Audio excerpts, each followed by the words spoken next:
I'm Robert Aschoff. We're here at Four Aces Dairy in Osmond, Nebraska.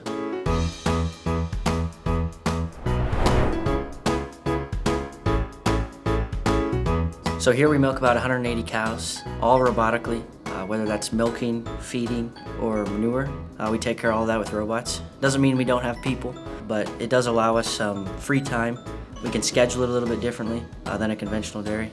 It allows us to treat the cows better, in my personal opinion. We're not walking them all the time. They can milk when they want to. Definitely cow care is on our minds. There's just very little stress on the cow. They're content. They get to eat when they want. They get to milk when they want. I mean, if you walk out there, it's quiet, it's peaceful. The cows are happy, I guess you could say. So I'm Allison Alder, I'm a herdsman. I didn't even step foot on a dairy farm until I was in college. I started milking cows to pay my way through college, and from there I kind of just fell in love with it, and I always wanted to be a vet. And I'm just like, don't set your mind to one thing and think that that's the only option, because I didn't go to vet school to be here, but I didn't have to go through all of that to still find something that I love to do. So we have Laylee milking robots. The cow will enter, it'll scan her ID on her collar, and then if she's ready to be milked, she'll get a little bit of candy, we call it, to entice her a bit, and then it'll clean the udder, and then it will attach, and then when it's done, it'll pull them off.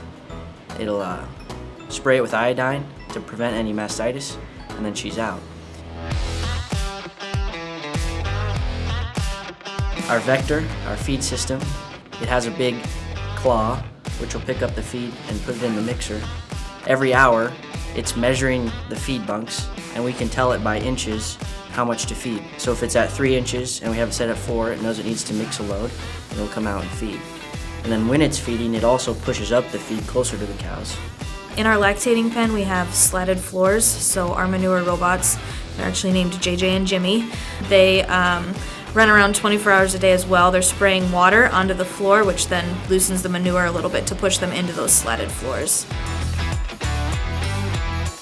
Another big tech thing though is the collars that the cows wear. Those collars track how much they're eating, how much they're sleeping and laying down, how much they're ruminating. It tells us when they're in heat. It's like a Fitbit.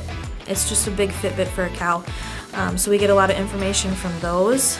We also have location in here, so we can know exactly where the cow is in the barn. So the brushes are really just for cow comfort. Give them something to do, cleans them up real nice. Other tech, we do have the cross-ventilated barn, so that's all automated as well. We move enough air that we have no flies in here, which also for cow comfort is very important.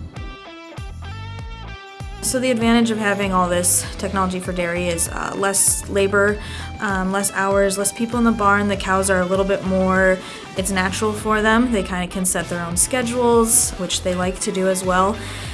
The technology we use is, I think, growing importance, especially in the future, especially in the eyes of the consumer.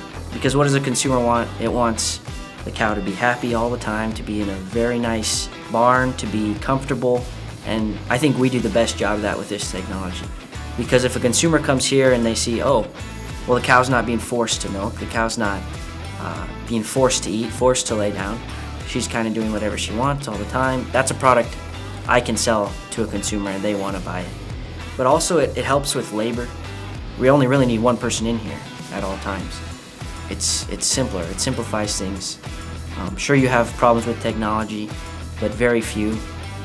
And in the future, I can see this being more widely accepted, especially younger generations that don't want to be milking all the time, to still have a dairy, to still come home on the family operation.